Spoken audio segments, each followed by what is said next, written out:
What's up, everybody, and welcome back to another video from Pink Tourmaline. In today's video, what I thought would be fun for folks that are now starting to tune in to the channel would just be to tell a little bit about my personal story, how I got to where I am today. And again, as I've mentioned multiple times on this channel, I am not here to just merely show you guys the way. I am here to learn as well. This is a learning vehicle for me as well as I read new resources, watch new videos, and share what I'm learning. So this is all happening in real time. We're all learning together. So I'm by no means I'm trying to say that I am the ultimate authority on any of this. But where I'm at right now is definitely very different from where I began at as a child in terms of my thoughts on how everything fits together on this planet, in the ethereal, in the universe, etc. So I'll take you back to the beginning. I'll take you back to my childhood. So first and foremost, I grew up in the US. I grew up in Michigan, but my family is we are Muslim. And so that was the faith that I was brought up in, that I was raised in. And like most kids, I kind of fell into the faith and just assumed like this is all there is, and this is must be just it is what it is. This is what I was taught by everybody around me, my parents, etc. And so you just kind of accept it as reality. I mentioned in another video where I talked about the concept of hell. I remember being taught about hell and thinking that it didn't make sense, but I was taught all these same practices and pieces of the religion. I was taught how to pray. I could read Arabic. I could pray in Arabic. I didn't understand what it meant, but I learned all the prayers. I would fast during Ramadan, and there were periods in my life where I was never getting in there and doing all 5 prayers a day. I would do it during Ramadan though. And that was just kind of how I was brought up. Now, also the school that I went to it's an awesome private school in Michigan, and it was very diverse. And so that meant I had super close friends that were Christian, that were Jewish, that were Hindu, and also Muslim as well. So I remember this being one of the first times in my life questioning what I was raised in, because I had all these other friends. Like I was taught, obviously, like I think most of us are in particular religions, that our religion is the way, it's the one right way. And so I remember being very perplexed by the fact that if I was taught this way, but why are other people going to different schools and different churches and being taught different theology if we're so convinced that this is the right way? And that started really, really confusing me. I had a lot of questions about it, but I tried to just bury them away because that cognitive dissonance, it was very difficult. Also, you have this idea of if you're not in this particular religious faith, you're going to be in big trouble, right? You could eventually perish, whether it's hell or some other punishment, you're going to get punished. And I remember thinking too, well, what if I had been born in a different family, or what if we didn't have access to Islam? I think these are very common questions that people ask. And so to me, that framework it was bizarre. It was like, because what if you just don't have access, or your family convinces you otherwise and you just make the wrong decision, but then now you go to meet this eternal fate and you're screwed because you just made a couple wrong choices. How could it be so cut and dry? And there's so many people that from my vantage point were making the wrong choice, at least at that time. It's like, how does that all make sense? And also it seems like the ultimate, if I'm just thinking logically, or intrinsic, like what really makes sense in my heart, how could this one choice be so impactful versus all the other good or bad things that you do in life? And what's like all these things were starting to create some doubt, but I continued to push it down, didn't really acknowledge any of it, still consider myself a Muslim. And then I think some of this cognitive dissonance is what eventually started to push me away from Islam in general as I went to college. Now, I didn't say I'm not Muslim anymore or anything like that, never took it that far. But I started to feel some distance grow between me and the religion. It just didn't make as much sense. So I guess for all intents and purposes, I kind of became a little bit agnostic, maybe somewhere in that zone, just not really thinking too deeply about it anymore and just ignoring it. Then somewhere when I was in law school around 2006 or 2007, I discovered Richard Dawkins and the book called The God Delusion. And not only that, I started watching all of his debates, and that blew me away because he was able to articulate all of these thoughts and all of these questions and all of these things that these questions that I had in my mind for years and years about like how things don't make sense, and why is this one saying that thing and that religion saying that, and they don't mix and they don't mesh, and then what's the historical lineage of all this? Like he just put it down so beautifully and was like able to debate with all these different religious scholars, and it it was like I had such an aha moment. I was like, oh my God, he's articulating exactly what I've always felt, but never really been able to say myself or put down in such a powerful way. And at that moment, around that age, 26, 27, I basically was like, nope, okay. He just laid it out for me. I binge watched everything I could find. I became kind of like a full blown, you can't really be a full atheist because it doesn't make sense to have certainty that there's absolutely no God. But so nobody's really a true atheist, but I was like really heavily agnostic. Then I started going, so I started just being like, okay, the only thing that makes sense is none of it makes sense. If any of them are all like claiming, no, I'm the one, I'm the one, I'm the one, and there's all this confusion, I was like, the thing that makes the most sense is they're all just kind of fanciful notions, ideas conjured up by people, et cetera, and having no real connection to anything. Okay. So this is where I got to at that point. Then I remember I graduated law school and I just felt like, if not like nothing, maybe nothing just matters. So all I'm going to do in life is just have fun. Okay. And live my life to the fullest, pursue my goals, etc. So that's what I did.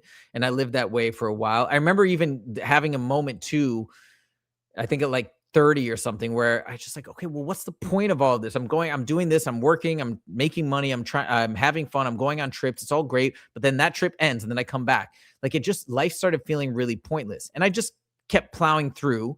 Nothing you can really do, because I think all the places, like I'd talk to priests, even I'd like explored Christianity when I was in my early 20s and I had a Christian girlfriend, but that never seemed to bring me any good answer. So all of the options that I tried to go down just didn't seem to give me any personally like satisfying answers.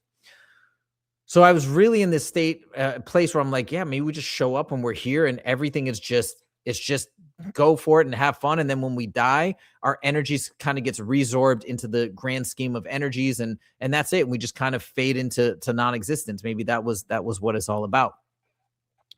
Then I started having another trajectory shift when I stumbled upon a field that is, I think, now becoming more accepted as more and more evidence is coming out. The governments are talking about it. They're showing a lot of military people have now since come forward, but it had to do with the topic of extraterrestrials. And for a long time, you couldn't even mention that word or talk about it without getting completely ridiculed. And so I used to think firmly that, like, well, if it's not being studied at MIT or at Harvard, it's not being talked about in the news, it's nonsense. Of course, it's just a joke. People are making fun about it, making fun of this topic. Jay Leno would make jokes about it and all this stuff. So I just completely dismissed it. Then I randomly one day saw this documentary on Netflix that had to do with ETs and extraterrestrial contact. And then you start hearing all these testimonials in the documentary. I'm like, what? I was like, there's actually some semblance of truth to this. There's like real people behind these stories, and like they don't seem like they're lying. And it seems like they've been almost traumatized by these experiences. Like, how is this even possible? And it's not all over the news. Then I went down a whole rabbit hole of like diving deep into that subject. And once I started to feel like, okay, there's a lot of Stephen Greer, calls this an embarrassment of riches in terms of the amount of evidence and testimonies and whatnot that exists on this topic. And he used to say it's an embarrassment of riches. It's not that there's no evidence. It's the opposite. It's just not being shown in the public eye and in media and whatnot. But when I realized that it was an embarrassment of riches, and not only where it seems to be like a super high probability, almost essentially a certainty that there's ET life, but there's not only ET life, but ET life that is advanced and more advanced than us, and that has been coming and visiting us in various forms for a long period of time.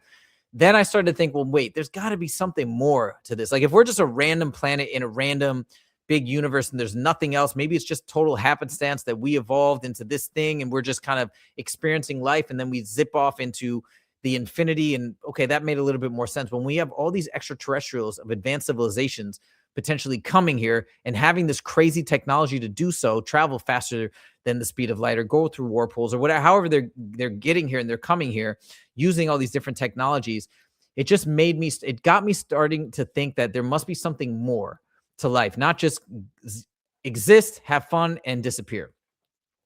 So then I was opening my mind up a little bit, but I didn't know exactly how things still fit together in the spiritual sense and whatnot. Then I went through a very, very, very, then again, fast forward multiple years later, I went through a very traumatizing experience it's a long story, but somebody was harassing the heck out of me. And I got super depressed, and I don't know how this happened. I don't know how I looked this up or what. I think I just randomly was starting to get curious about if there was any stories online talking about, hey, do we actually, maybe there is some more good information out there other than just like mainstream religions about what does happen potentially, or what is life about, or where do we go when we pass. Then I started stumbling upon NDEs, and the NDEs blew me away. Okay. You can say all day that they don't meet typical scientific evidentiary standards, but the fact, again, it's kind of just like the extraterrestrial testimonies. You just watch these people talk, you listen to them, and I swear you can feel the authenticity. You can feel that they're not fabricating these stories. On top of that, same in the ET world as NDEs, these stories probably hurt people more than they help them. These are a lot of very reputable people who've done tremendous things. Talking about these things, especially when you're deeply embedded in the scientific community, can destroy your reputation, destroy your career, but they're coming forward regardless. A lot of the ET witnesses are coming forward probably at under threat of death from the government for these programs that they're outing. With the NDEs, probably the consequences aren't as severe. It's not like they're read into these government programs. They're just having these experiences. But again, you can be discounted very quickly when you're telling these stories and you're saying that, yes, this absolutely happened. It can damage your credibility in your professional sphere. So when you see these people, very accomplished, very well-established people coming out, sharing these stories, and you can feel the sincerity and the authenticity, it started to blow me away. Then you couple that with a lot of the overlaps that you see in NDEs over and over. And it's like, how are they all talking about a life review with that? That's not in any of these theologies. That's not in that's not in the Quran. That's not in the, you know what I mean? Like, you start seeing these things that just overlap and overlap and overlap. And then you listen to the story. What are they saying in these NDE stories? They're saying that instead of saying like there's 10 commandments or 13 principles or 5 pillars or this or that, or these are the things, and you need to know this to follow it, and otherwise you're failing and all this stuff. It's just like the messages of simplicity made so much sense in terms of the purpose of life. Come here, learn, be kind to people, spread positivity. And that's the ultimate objective. But then within that, we all have individual objectives based on where our soul is at, where our energy is at, what do we need to work on, what do we need to fix. Like, that started making so much sense to me on a logical level that we don't all necessarily have, we may have like general shared themes of objectives, but everybody does have an individual purpose that relates back maybe to people around us, but especially back to us. What are our objectives? What are our goals? Where do we need to get to? And I started hearing this, and this is when I just had my Eureka moment. My mind was blown, and I'm like, finally, I'm getting to answers that make sense to me on some sort of fundamental, deeper spiritual level. And that's where we're at today. And that's why I'm here. And that's why I'm so excited about this topic, because it got me so excited. It made me feel so complete and so whole. And it just changed my perspective on everything that happens in life and on this planet. That's why I created this channel. And that's why I'm sharing this stuff with you. So again, not to say by any means that my journey is done. No. I'm continuing it. I want to learn more. I want to figure out where maybe some beliefs that I have are incorrect. Some beliefs that I have may be fortified. And we're going to go through this process together by reading, by watching, by learning, by listening. And that's that. So there's my origin story, if you will, into this entire topic. Let me know your thoughts. I hope you guys enjoyed it. Thank you so much. We'll see you in the next video. Take it easy.